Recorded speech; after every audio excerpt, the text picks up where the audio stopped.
স্বামীজি যখন বিদেশ থেকে ফিরছেন তখন জাহাজে দুজন খ্রিস্টান মিশনারি গায়ে পড়ে স্বামীজির সঙ্গে খ্রিস্ট ধর্ম ও হিন্দু ধর্মের তুলনামূলক আলোচনা করতে লাগলেন। আলোচনায় যখন তারা হাঁটতে লাগলেন তখন অত্যন্ত জঘন্য ভাষায় হিন্দু ও হিন্দু ধর্মের নিন্দা করতে শুরু করলেন। স্বামীজি যতক্ষণ পারলেন ধৈর্য ধরে থাকলেন, কিন্তু শেষে আর পারলেন না। ধীর পদক্ষেপে একজনের কাছে গিয়ে হঠাৎ শক্ত করে তার জামার কলার চেপে ধরলেন। তারপর কৌতুক ভরে অথচ দৃঢ় স্বরে বললেন, আবার আমার ধর্মের নিন্দা করলে জাহাজ থেকে ছুঁড়ে ফেলে দেব।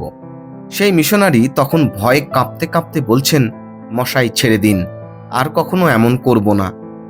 এরপর জাহাজে যখনই তার স্বামীজির সঙ্গে দেখা হতো, স্বামীজির সঙ্গে তিনি খুব ভালো ব্যবহার করতেন। এই ঘটনার উল্লেখ করে স্বামীজি দেশে ফেরবার পর একদিন শ্রীযুক্ত প্রিয়নাথ সিংহকে বলেছিলেন, আচ্ছা সিংহ, কেউ যদি তোমার মাকে অপমান করে তখন তুমি কি করো? প্রিয়নাথবাবু উত্তর দিলেন, মশাই, তার ঘাড়ে লাফিয়ে পড়ে তাকে উত্তম শিক্ষা দিই।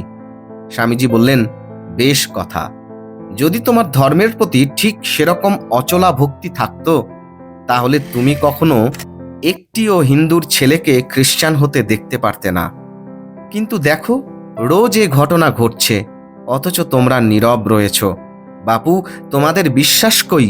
দেশের প্রতি মমতা কই?